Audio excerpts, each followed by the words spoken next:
chers étudiants de la section SNC4 de la faculté des sciences d'El Jadida, bonjour, bon ramadan, j'espère que tout se passe pour le mieux pour vous pendant cette période un peu difficile. Aujourd'hui, je reviens un petit peu vers l'enregistrement au niveau de la fac pour des exercices qui concernent la hors-série que je vous ai donnée. J'espère que ça va vous être utile et entraînez-vous, essayez de voir un petit peu les choses d'une manière naturelle pour vous. Moi, il n'y a pas mieux que le présentiel, je vous sens et vous me manquez beaucoup à ce niveau-là. C'est quand on est en présentiel qu'on arrive un petit peu à déceler les erreurs des élèves, des étudiants et on essaie de les corriger. Bon, on fait ce qu'on a avec ce qu'on a, donc on va faire ce qu'on peut et j'espère que ça va être bénéfique pour vous. Bon, les exercices que je vais faire aujourd'hui, c'est les exercices 3 et 4 de la hors-série, la série que je vous ai mise après sur Microsoft Teams. Je suis en train de vous préparer une autre hors-série, une suite un petit peu avec les exercices de révision, etc. sur ensemble. Entraînez-vous, il n'y a pas mieux que les exercices pour s'entraîner. Bon, l'exercice, je vous le rappelle un petit peu d'une manière assez brève. L'exercice 3, la banqueroute, ça c'est un jeu de mots aussi.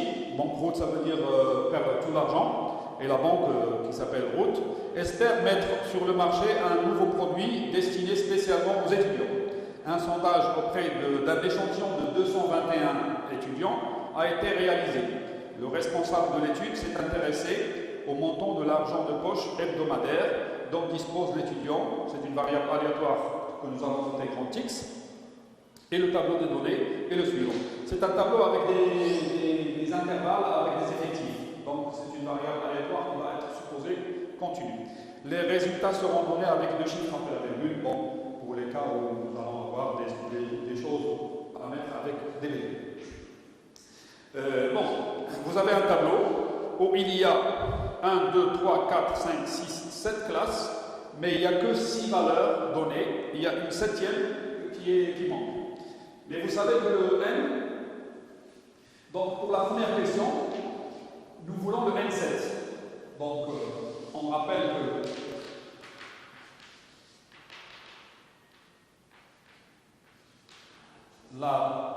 l'échantillon total n, c'est la somme des ni. Donc c'est la somme des 6 premiers plus le dernier. Et ça doit être égal à 221, c'est la donnée de l'énoncé. Donc il faut faire très attention, des fois des questions comme ça, ce sont des questions de mise en route pour avoir des petits points et ce sont des choses relativement simples. Il suffit de lire le texte correctement et d'en déduire les choses d'une manière naturelle. Donc ici, le n, ça va être le n7, là c'est une équation simple, le n7 inconnu, c'est 221 moins la somme des 6 premières valeurs qui sont données, donc les 6 premiers effectifs. Bon, globalement, ça va donner, si on fait le calcul, ça nous donne 9. Ça, c'est pour la première question. La deuxième question, donner la classe modale. Aujourd'hui, je vais faire et la classe modale et l'estimation du monde. Bon, je vous rappelle que la classe modale est celle qui a le plus grand effectif, c'est 70, l'effectif 70, donc c'est 65, 67. Vous devez rappeler l'effectif 70. Bon, pour estimer, on va essayer de le faire comme ça, c'est pour vous montrer les possibilités de faire pour résoudre une question qui concerne l'estimation du mode. Pour estimer le mode,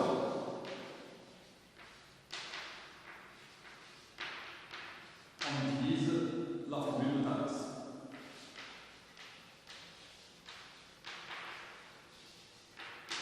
Qui dit mode moins la borne inf sur 75 moins 65 égale, ça c'est, j'utilise les bornes de la classe modale, et puis delta 1 c'est la différence entre l'effectif de la classe modale avec la classe adjacente qui est juste avant, donc 70 moins 45 ça fait 25,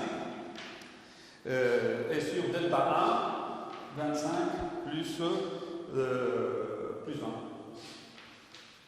Donc ça fait 25 sur 45, c'est divisé par 5, donc 5 mètres. Ce qui nous donne le mode, l'estimation du mode, qui est égal à 65 plus 10 fois 5 sur 9. Et puis vous faites le calcul. J'ai pas utilisé le. J'ai pas mis la. J'ai pas ramené la calculatrice, mais bon, c'est un calcul qui est relativement faisable, il n'y a pas de problème. Je vous laisse le soin de le faire. Bon, la troisième question, après avoir rappelé, donc ici vous voyez que je n'ai pas parlé de la médiane, mais vous pouvez toujours rajouter cette question-là et dire, tiens, à quelle classe appartient la médiane, et si on voulait estimer la médiane, qu'est-ce qu'on va utiliser comme formule, etc. Ici, je passe directement donc, c'est pas la peine que je le fasse, mais prenez l'habitude de vous faire des questions comme celle-ci, en fait. C'est parce que ça risque pas de trop changer par rapport aux examens, si examen il y a. Donc, normalement, vous devez faire les choses telles que ça se fait d'une manière générale. Donc, la troisième question, après avoir rappelé la formule, prenez la moyenne, notez X bar de cette série. Donc, la moyenne. X bar. Donc ici c'est 1 jusqu'à I égale de 1 jusqu'à 7 ou bien de I jusqu'à A jusqu'à B, ça ne dérange pas. LI fois CI. CI c'est le centre de la classe et LI c'est l'effectif de la classe. De la classe I, de la classe I.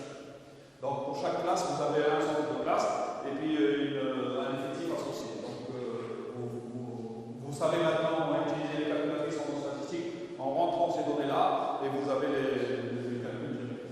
Donc X bar est à peu près égal. Donc je prends la valeur, c'est 69,37.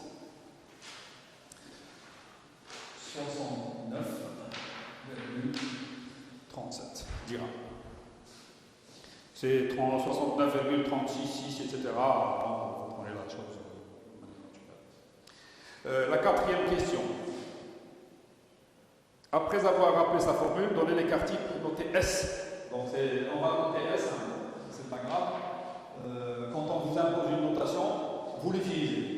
Dans le cours, nous avons utilisé S pour racine de 1 sur n, S' pour 1 sur racine de 1 sur n moins 1. Mais quand vous faites de la statistique inférentielle, faites très attention. Même si on vous impose une notation, la notation ne doit pas vous dévier par rapport à la bonne résolution. Parce qu'une bonne résolution, ça veut dire que je choisis le meilleur estimateur possible pour mon écart type. Et mon écart type, c'est celui avec racine de 1 sur n moins 1. L'écart type, et des fois, c'est pas que je suis méchant, mais j'aime bien que quand je pose une question, que des choses futiles, faciles, évidentes, telles que les notations, ne vous fassent pas perdre la bonne résolution, la bonne formule, la bonne chose à prendre en considération. Parce qu'il y a beaucoup d'étudiants, rien que par une notation, ils peuvent être trompés d'une manière catastrophique. Et ça, comment dire, c'est désolant, c'est incompréhensible pour moi parce que ce sont des formules qu'on apprend. Les notations ne sont que des notations. Ça peut nous rappeler des choses, mais le fait de les donner ou de les imposer ne doit pas nous changer un petit peu de notre bonne résolution au niveau de la connaissance du cours. L'écart type S racine de 1 sur n moins 1. même si je note ici S, c'est 1 sur N moins 1, la somme de 1 jusqu'à 7, NI, CI, moins X bar, de tout au carré. Et je fais le calcul, j'ai le résultat ici, donc je n'ai pas utilisé la calculatrice, mais bon, on ne va pas perdre le temps pour faire rentrer les données, mais c'est 13,87 dirhams. 13,87 dirhams. Ça, c'est très important pour ce qui est de la résolution. Hein. Ne faites pas d'erreur à ce niveau-là, ça c'est normal. La cinquième question. La cinquième question, donnez l'intervalle de confiance à 90% pour la moyenne théorique notée nulle. Donc, pour l'intervalle de confiance à 90% pour nul, la loi d'échantillonnage, ça il faut toujours la rappeler, la loi d'échantillonnage,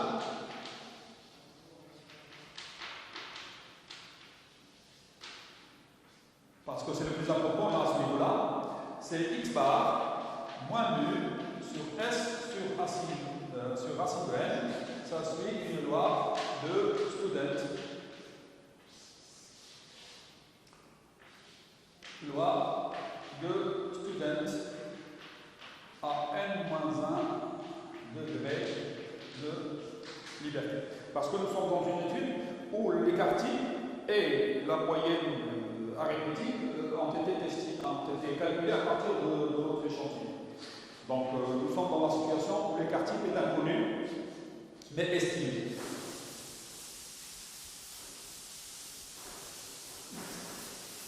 Donc il suffit d'aller sur la table de la loi de Student. Donc, d'après la table de Student, je vais écrire le bon degré de liberté ici. C'est 221 moins 1 qui est égal à 220. Mais ici, vous savez bien que le degré 220 n'existe pas sur la table de Student telle qu'il est donné. Donc, je vais dire proche de 200. Enfin, je prends la table. Je suis à un seuil de confiance de 90%, donc le risque d'erreur c'est de 10%. Enfin, je vais aller sur la colonne 0,1 pour alpha et 0,9 pour 1 moins alpha. Et je prends celui de 200. Ça fait 1,6525.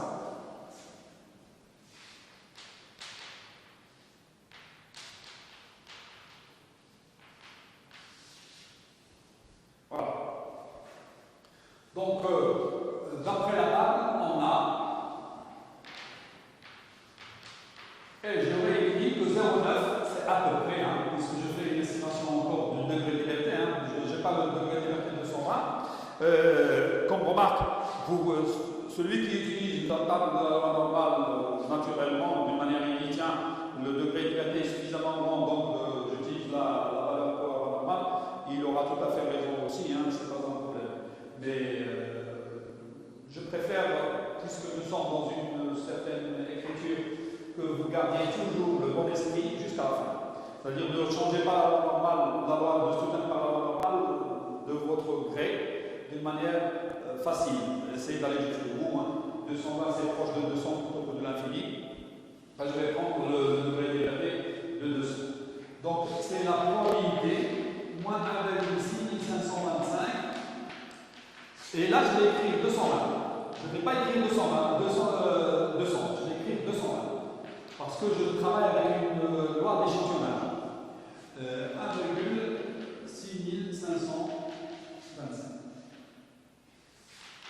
Et là, je remplace par x bar moins nu sur S sur racine de N. 1,6525. J'essaie d'isoler le nul. Donc ça va me donner x bar moins 1,6525 S,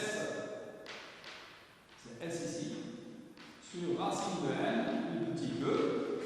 La même chose, mais avec un plus, 1,6525 fois S sur racine de N. ça correspond à un intervalle de confiance. Donc l'intervalle de confiance à 90% ou plus. Et j'écris minuscule maintenant parce que je passe à l'application numérique, à savoir que je prends les valeurs telles que c'est donné. Donc petit x bar moins 1,6525 fois s sur racine de n, x bar plus 1,6525 fois s sur racine de n. C'est de l'ordre de, c'est calculatoire. Donc vous avez le x bar, c'est ça, 61,37, et vous avez le s, c'est 13,87. Donc vous faites l'application numérique, je vous donne le résultat final, c'est 67,83, 67,83 et 70,91. 70,91. Voilà. Voilà pour cette question qui concerne l'intervalle de confiance. Donc je répète un petit peu, c'est très important, le degré de liberté, j'ai pas écrit l'idéal.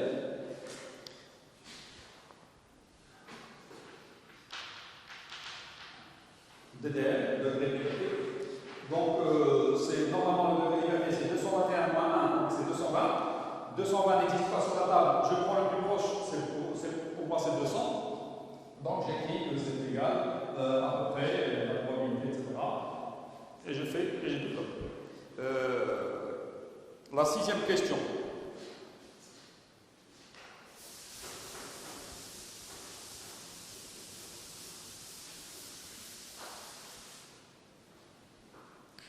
La sixième question. D'après la direction centrale de la banque, le produit sera commercialisé si la proportion d'OTP des étudiants ayant plus que 75 dirhams comme argent de poche par semaine. Donc ça, je dis que c'est l'argent de poche hebdomadaire par semaine, est théoriquement supérieur à 40%. Donc la sixième question, si on fait la proportion de ceux qui ont un X qui est plus grand que 75 dirhams. Supérieur à 1, c'est pas grave. Vous savez que X c'est une variable aléatoire qui est supposée continue, donc normalement, comme vous mettez égal, vous ne mettez pas, c'est pas grave. Ça c'est pour les gens qui, plus que, ça veut dire strictement plus grand que, mais bon, on va mettre supérieur égal parce que notre intervalle ici c'est écrit avec supérieur égal. Donc, si ils arrivent à trouver, nous allons donner un intervalle de confiance et on va conclure. Ici, c'est une technique assez spéciale. Hein. Normalement, on peut faire un test d'hypothèse, mais là, ce n'est pas un test d'hypothèse qu'on va faire. C'est un test d'hypothèse. C'est beaucoup plus un procédé de décision qui vient de l'intervalle de confiance. On essaie de regarder l'intervalle de confiance. Et si jamais 0,4, donc 40% appartient, c'est bon. On va faire des valeurs supérieures à 0,4. Parce qu'ils disent supérieur, théoriquement supérieur à 1. Donc si on arrive à trouver que dans l'intervalle de confiance, il y a la partie 0,4 et des nombres supérieurs, on peut y aller. Même s'il y a des valeurs inférieures, c'est pas grave, on peut y aller. On considère que le P théorique qui est supérieur à 40 est possible, parce qu'il y a des valeurs qui sont possibles. Ça, c'est une manière de prendre une décision à partir de l'intervalle de confiance. Mais vous avez la deuxième possibilité qui est le test d'hypothèse. Et d'ailleurs, je vous conseille, j'aimerais bien que quelques-uns d'entre vous, ou vous tous, vous fassiez cet effort-là, à savoir changer complètement la procédure au niveau d'un exercice, mais pas dans le cadre d'un examen, parce que pour un examen, vous devez répondre aux questions avec une certaine approche qui est attendue. Mais d'une manière tout à fait naturelle, hein, vous pouvez toujours vous dire, tiens, mais moi je considère que ça peut être un test d'hypothèse et vous le faites. Et si vous arrivez à m'envoyer des essais, j'essaierai de regarder avec vous. D'ailleurs, je peux très bien faire une petite parenthèse la prochaine fois et dire, et si on faisait ça sous forme d'un test d'hypothèse? On peut le faire, il n'y a aucun problème. Donc, mais l'idée ici,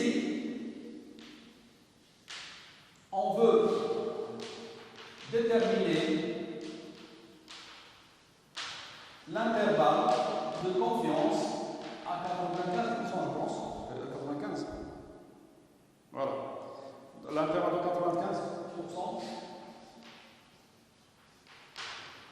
pour B. Donc, la loi d'échantillonnage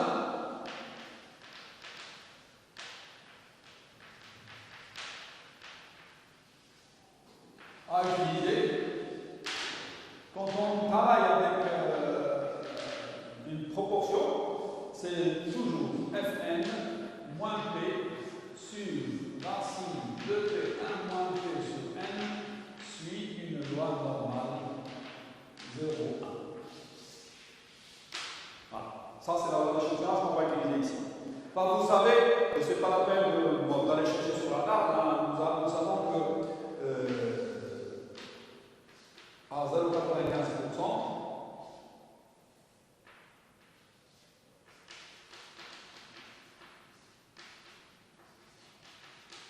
la loi normale est comprise entre 1,96, moins 1,96 et 1,97. Je remplace.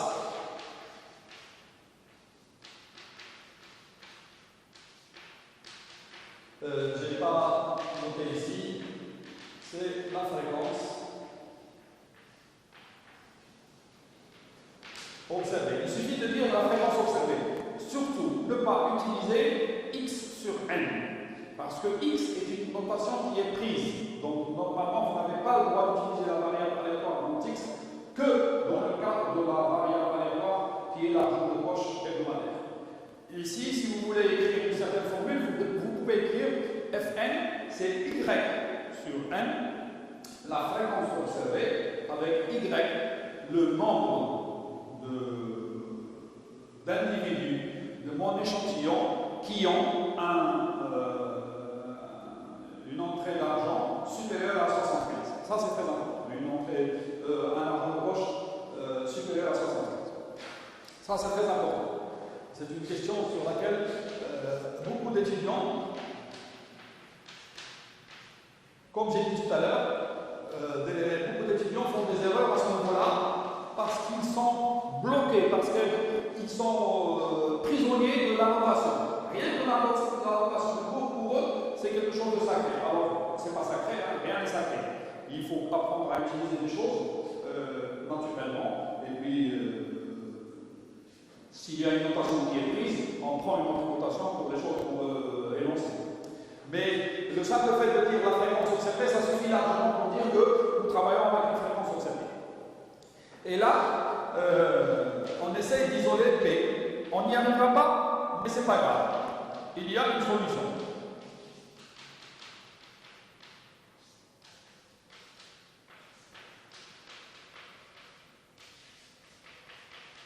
On multiplie par racine de P1 moins P sur N. C'est un nombre positif, donc rien ne change. On retranche Fn aux trois termes, donc nous avons moins Fn, etc., etc. Et puis après, on multiplie par moins 1, parce que les inégalités vont être écrites dans le mauvais ordre, avec un moins P au lieu de P. Donc quand vous écrivez P, vous multipliez par moins 1 et l'ordre change d'une manière naturelle. Voilà le pseudo. C'est un pseudo. Ça ressemble à un intervalle de confiance, mais ce n'est pas tout à fait un intervalle de confiance.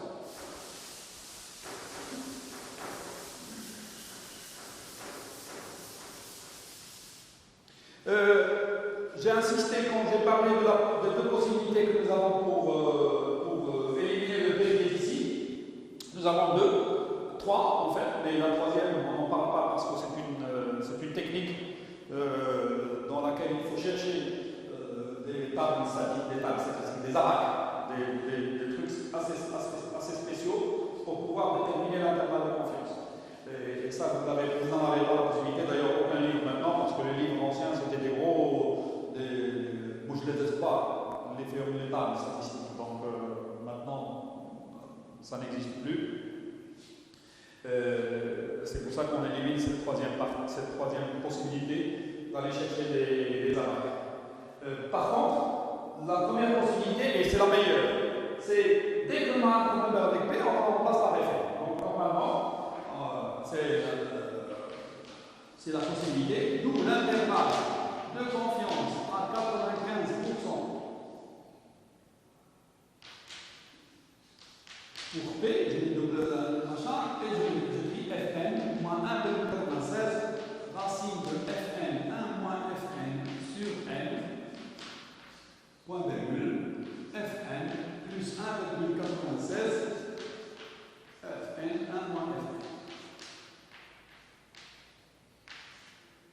vous pouvez expliquer que le P de racine de P1 P sur N, on est remplacé par Fn parce qu'on ne le connaît pas. La deuxième possibilité, mais rien que le fait de l'écrire, même si ça donne le même résultat, rien que le fait de l'écrire, ça montre que vous n'avez pas confiance en votre étude. Et ça, c'est mauvais.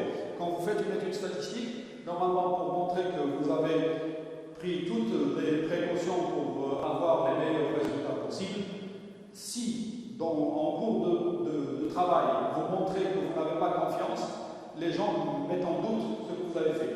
Et ça, il ne faut pas laisser la possibilité aux autres de mettre en doute ce que vous avez fait, surtout dans une étude statistique qui est censée être faite dans les règles de l'art, donc normalement avec les bonnes précautions, avoir un bon échantillon, etc.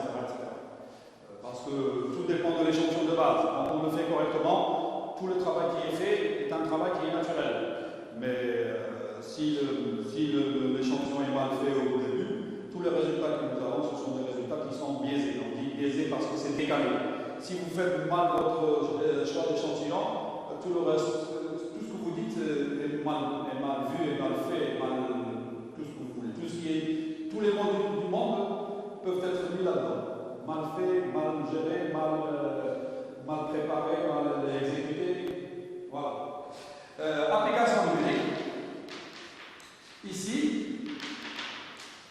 Fn,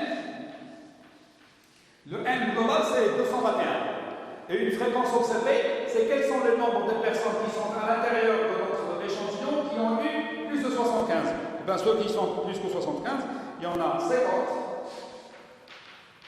plus 15, plus 9 que nous avons calculé.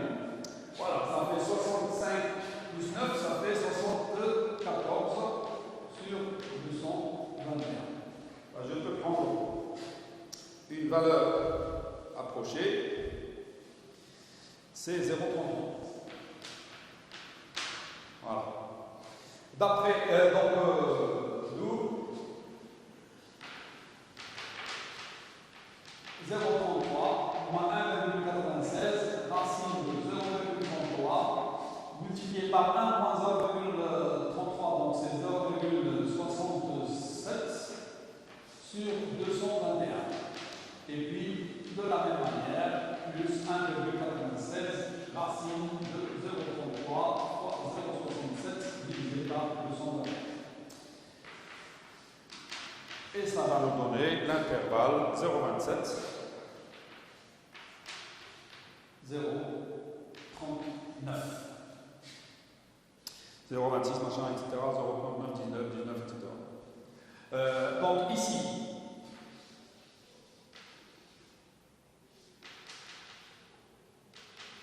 comme la proportion 40%,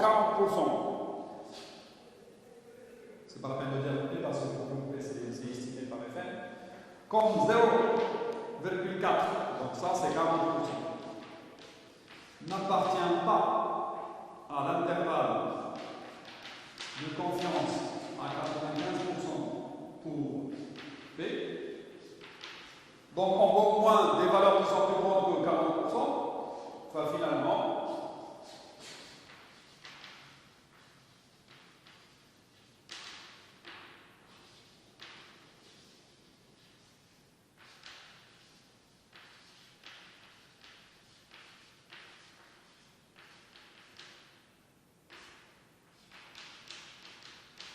donc, puisque même la plus petite des valeurs qui est 40% n'appartient pas à l'intervalle de confiance. Donc, c'est un critère qui permet de dire que 40%, les valeurs qui sont plus grandes que 40% ne peuvent pas faire partie de l'intervalle de confiance pour la proportion P. Et donc, il ne peut pas énoncer quoi que ce soit. Le P théorique qui est estimé par 0,33, on peut toujours dire qu'à 95%, il appartient à 0,27, donc entre 27% et 39%.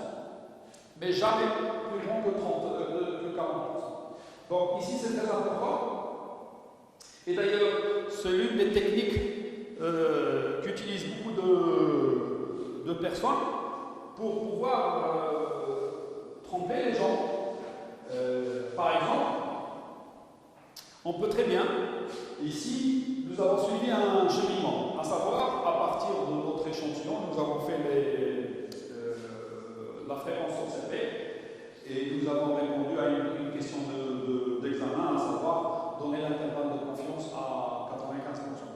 J'y ai introduit moi la partie un petit peu décision au niveau d'un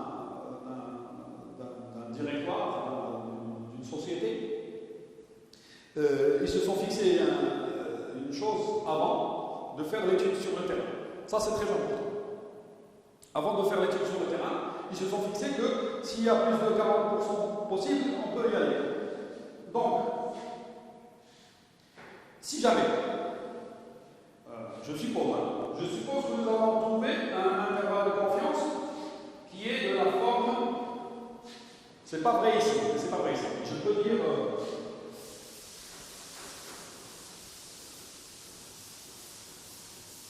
Tiens, je vais le mettre en remarque.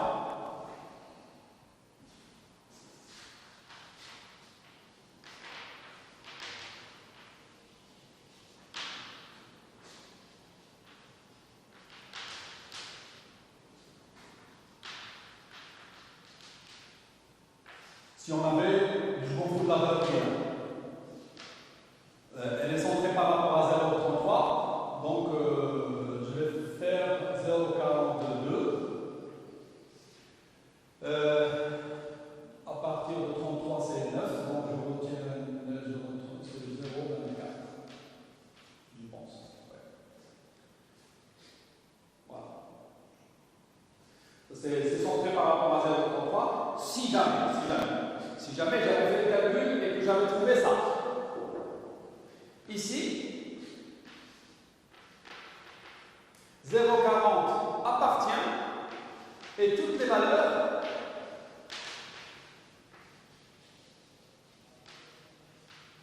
entre 0,40 et 0,42. Donc, il est possible que la proportion P soit plus grande que 0,4 parce qu'il y a cette possibilité-là. Et donc, le projet peut être mis en œuvre. Ils peuvent très bien mettre en œuvre la chose qu'ils ont dite ici. À savoir qu'ils peuvent mettre le service pour les étudiants s'ils arrivent parce qu'ils ont trouvé que le P qui est plus grand que 40, c'est une possibilité. C'est quelque chose qui appartient. Alors qu'ici, il n'appartient pas. Donc c'est un critère de décision. Je regarde l'intervalle de confiance. Si ma valeur limite, et donc toutes les valeurs qui sont un petit peu supérieures, ont la possibilité d'y être, donc je peux considérer que le P est plus grand que 40. C'est une éventualité que je peux considérer comme réelle, comme possible. Par contre, sinon, c'est sinon, ce qui est le cas ici. Donc, comme il n'appartient pas, le projet, je finis un petit peu ma phrase, parce que là, je n'ai pas mis de phrase finale, ne peut pas être mis en pratique. Il ne peut pas être. Le projet ne peut pas aboutir, ne peut pas être fait. D'ailleurs, la deuxième remarque que je voulais dire, ici, si on avait.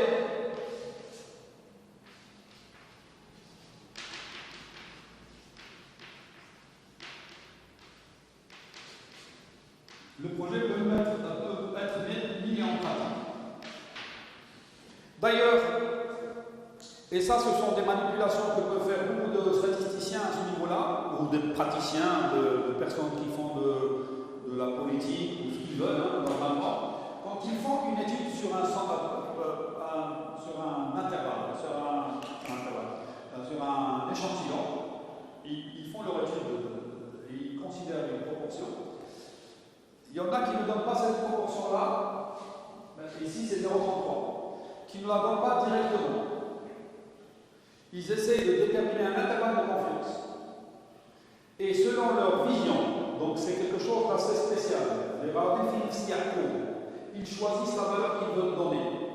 Par exemple, ici, je vais considérer que c'est mon travail, le travail que j'ai effectué, puisque les résultats sont réels, effectifs, et donc réels. Le traitement mathématique a donné ces résultats. Donc c'est réel, c'est pratique.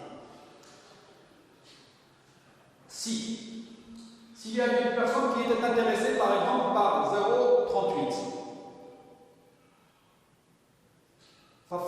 va dire il y a 38% de personnes qui sont intéressées. Elle peut même aller jusqu'à 39. Mais 39, c'est limite. C'est là le problème. Généralement, tout ce qui est frontière, ça pose problème. À tous les niveaux. D'ailleurs, si vous voyez, quand vous faites l'analyse, généralement, quand vous parlez de l'intervalle ouvert, dès que vous parlez de la dérivabilité, vous ouvrez l'intervalle. Parce que vous oubliez la dérivabilité au point bord. Et que la frontière, elle crée toujours des problèmes. Donc, automatiquement, même entre les pays, une frontière entre deux pays, ça crée toujours des problèmes, sauf si les pays sont en bonne entente. Mais généralement, les frontières, c'est un peu délicat. Donc, 39, il peut amener les gens à avoir des suspicions. Par contre, 38, il n'y a pas de problème. Il y a une infinité de valeurs entre 0,38 et 0,39. Mais s'il le dit, il aura raison. Mais lui, il va dire 0,30, il va dire 38%, alors que normalement sur notre échantillon, il n'y a que 33%. C'est ce qui nous a été donné comme estimation pour P. Donc pour nous, l'estimation de 33%, c'est une estimation qui est bonne. Mais si l'individu a envie de rajouter un petit peu quelque chose, il essaie de déterminer un intervalle de confiance à 95% généralement, parce qu'on se dit tiens, on va se tromper à 5% et ne pas se tromper à 95%, et puis prendre n'importe quelle valeur de l'intervalle de confiance, elle marche. Enfin, s'il veut augmenter le nombre de pourcentage, on va dire 38%, il aura raison. Si au contraire, il est de l'autre côté des personnes qui sont contre, il peut dire 28%. Il peut aller jusqu'à 27%, mais avec 27%, il va être toujours gêné par le fait qu'il est à la limite, à la borne, juste à la borne. Parce qu'il y a toujours un problème au niveau de la borne. D'ailleurs, au niveau des critères de décision, je vous ai dit que le égal, le égal, on peut le mettre, on peut ne pas le mettre, c'est une question de. Si vous êtes toujours à la limite, il faut toujours dire avec une réserve, c'est que nous sommes limite. Généralement, quand vous dites à quelqu'un sur limite, ça veut dire que je peux être soit du bon côté, soit du mauvais côté. Mais généralement, quand vous laissez de la marge entre vous et la norme, vous avez tout à fait le droit de dire ce que vous voulez. Et d'ailleurs, il y a beaucoup de personnes qui utilisent ça. Ils ne font pas d'estimation ponctuelle pour le P. Ils déterminent l'intervalle de confiance et selon leurs idées, selon leur volonté à eux, à leur gré, ce qu'ils veulent dire, ils essaient de choisir le bon résultat qui peut les aider. Voilà pour cet exercice qui est l'exercice 3, oui, l'exercice 3 de la série. Voilà, j'espère que j'étais clair et que vous pouvez, et je répète un petit peu, vous pouvez travailler séparer un petit peu les deux, laisser l'intervalle de confiance pour ici et ne pas faire la conclusion, mais faire une question suivante. Est-ce que le P est supérieur ou égal à 0,4 quand il est strictement plus petit que 0,4? Et donc c'est un test d'hypothèse concernant une proportion.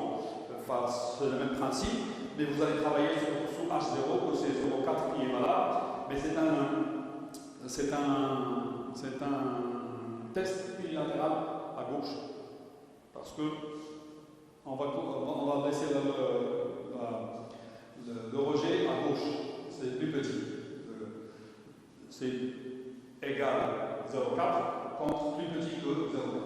Parce que nous avons vu que quand il y a supérieur égal, on le rend égal, hypothèse 5 pour pouvoir faire les calculs, et puis après le strictement plus petit, ça va être l'hypothèse alternative. Et vous pouvez jouer avec ça, et essayer de travailler et de regarder. Je ne l'ai pas fait parce que je n'y ai pas pensé, mais j'aurais dû y penser et dire que tiens, c'est une possibilité de regarder ça. Mais là, ce n'était pas l'objectif dans cet exercice-là. C'est un exercice que j'ai mis à un examen, mais c'était que le fait de prendre en considération l'intervalle de confiance, est-ce qu'il nous aide à prendre une décision ou pas? Et là, il nous a permis de prendre la décision parce que les valeurs de 40% et tout ce qui est plus grand n'appartiennent pas à l'intervalle de confiance. Et donc, automatiquement, c'est une possibilité pour répondre autrement que par le test d'hypothèse. Voilà pour l'exercice 3. Maintenant, je vais Je vais permettre un petit peu une petite pause, pas une petite pause, c'est une petite possibilité de pouvoir séparer les deux exercices. Comme ça, on mettra, Inch'Allah, au niveau de YouTube, parce qu'au niveau de Microsoft Teams, j'arrive pas à télécharger. Je charge, des fois je reste 2 heures, 3 heures à attendre que ça soit téléchargé. Ça ne se fait pas pour des raisons techniques. À chaque fois, il me dit impossible et il me revient. C'est pas évident. Déjà avec YouTube, c'est plus compliqué. C'est moins compliqué. Ça se passe, mais c'est moins compliqué qu'avec